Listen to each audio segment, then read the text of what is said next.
Enak, hari ini Aye mau jadi warga pesisir kayak emak nih. Ngomong-ngomong, emak pernah kagak sih makan rumput laut mentah kayak Aye begini? Mana rasanya? Asin. Iya lah, namanya air laut juga asin.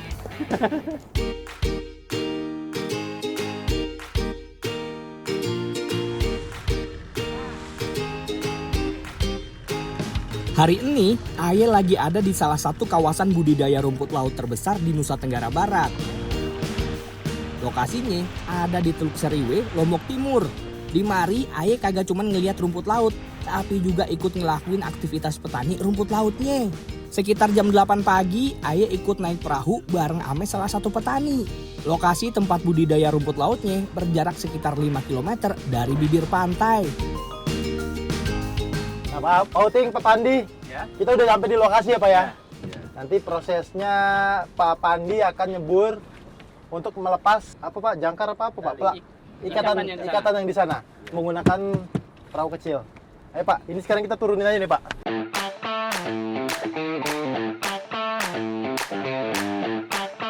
Udah sejak lama para petani rumput laut di Lombok pakai metode long line. Menggunakan tali utama sepanjang 25 meter sampai 100 meter sebagai media rumput laut buat tumbuh. Bibit diikat pada tali tambang dengan jarak antara titik tanam sekitar 20 sampai 30 cm. Bola pelambung dipasang sebagai penanda di ujung tali. Kita tarik, kita masukkan ke kapal. Iya. Sudah Pak? Oke, Pak Pandi sudah melepas. Sekarang giliran Aye nih untuk narik. Pekerjaan ini ngebutuhin tenaga dan juga kerja sama tim. Kagak boleh sembarangan ngasal narik, kudu pelan-pelan biar rumput lautnya kagak rusak. Bibit rumput laut emang sengaja dipelihara di lepas laut kayak begini sampai sekitar 3 bulanan, sampai siap buat dipanen.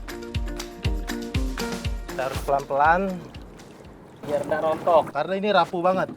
Jadi ketika dia kesenggol dikit karena sudah berat bisa mengakibatkan putus. Pak Outing, Ya.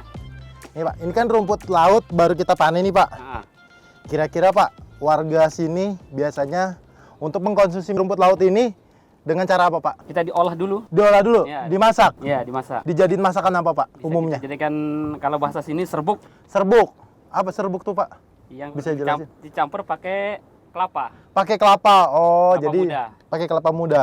Ya Pak. Jadi Aye mau coba nih Pak. Kira-kira Aye mau makan mentah nih Pak.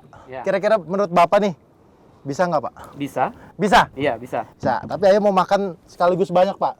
Nih Pak, Aye udah metik tadi yang masih fresh. Wih. Ini Pak, Aye mau langsung makan aja nih Pak. Kebetulan di tengah laut ini butuh asupan makanan dan minuman. Ini udah all in one ya Pak ya? All. Makanan ada, minuman juga ada.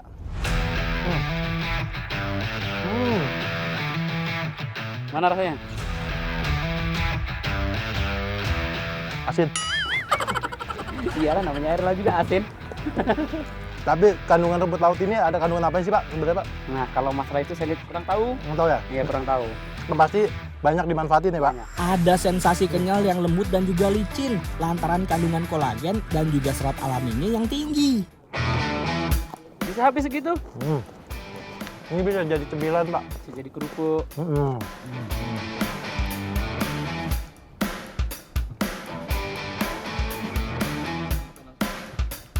Maaf.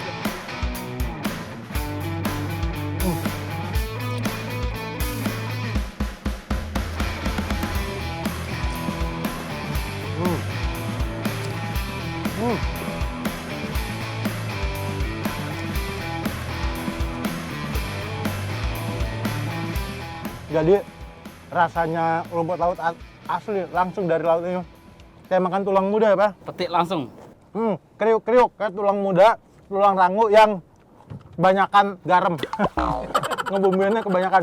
Lalu buat kalian yang nggak doyan juga jangan dilakuin ini. Mendingan dimasak. Karena lebih sedap ya. Iya. Buat yang takut, minggir!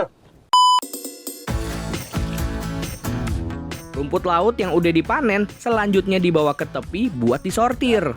Proses sortir bertujuan buat ngebagi antara hasil panen dan juga rumput laut yang bakal dikembaliin lagi ke laut buat proses pembesaran. Coba. Bu Misna, ini aktivitas kayak gini setiap hari atau jarang-jarang nih, Bu? Jarang-jarang, kali sebulan. Proses setelah dipanen ya, Bu ya. Sekarang dicopotin. Proses ngecek tali rumput laut penting banget buat ngejaga kebersihan bentangan tali dan mastiin pertumbuhan rumput lautnya maksimal. Kalau talinya dibiarin kotor, maka kesehatan tanaman bakal langsung menurun dan hasil panennya bisa gagal. Kotoran yang nempel bisa memicu bakteri yang nyebabin batang rumput lautnya jadi memutih dan juga busuk. Kalau udah ngedapetin rumput laut hasil panen, bibitnya diikat lagi ke tali panjang. Pak, jadi kita udah sampai di titik pemasangan bibit-bibit ini ya, Pak ya? Bibit rumput laut ini. Oke, Pak. Kira-kira nanti kita pasang mulai dari mana, Pak? Dari sini. Dari sini? Iya. Ke sana? Ke sana. Ya. Oke, nanti biar Ayah aja, Pak. Nah, biasanya kan Pak Uting sama Pak Andi yang masang. Untuk sekarang nih, Pak, biar Ayah aja yang masang. Nanti Ayah pakai perahu ini ya, Pak? Boleh. Turun pakai perahu ini, pasang. Tali yang udah penuh sama ikatan bibit terus disusun rapi tuh di atas perahu. Sesampainya di lokasi, ujung tali utamanya diikat kuat sama tali jangkar atau pancang yang udah ketanam di dasar laut. Tali yang dibentangin kudu lurus ngikutin arah arus laut biar posisi rumput lautnya kagak kusut pas diantem ombak. Pelampungnya biasanya pakai botol plastik bekas yang diiketin di sepanjang tali dengan jarak sekitar 2-3 meter. Nah, Ayah barusan udah masang bibit rumput laut menggunakan perahu ini, perahu kotak ya, pelampung. Sekarang Ayah mau masang tapi nggak pakai perahu pelampung, Ayah mau berenang. Ayah mulai dari sana ya.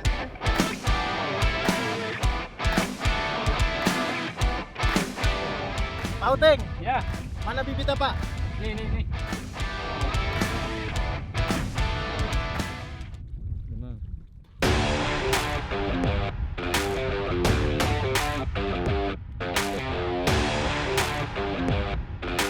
Menyelam dan bergerak di dalam air tentu bisa nguras energi jauh lebih banyak daripada di darat.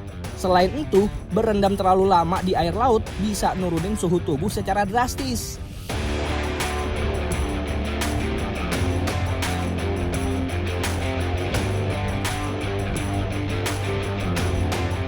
Ngikat bibit di dalam air jauh lebih susah daripada di darat. Salah satunya lantaran arus air lautnya yang deras.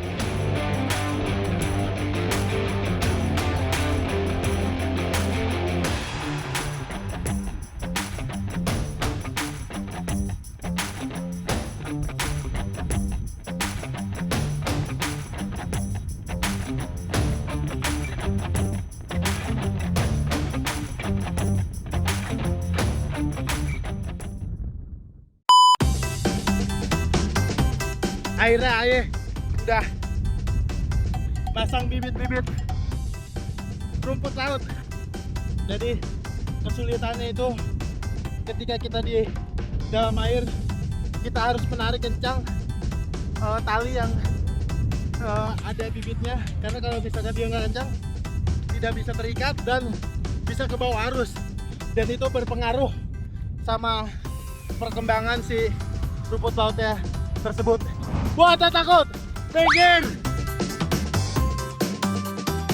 Rumput laut berkualitas asal Lombok ini dikenal luas, dihasilin dari proses panjang dan juga keuletan para petaninya.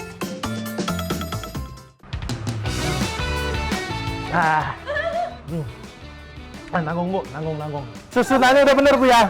Susun aja Perut bener, bagian dalam. acak-acak.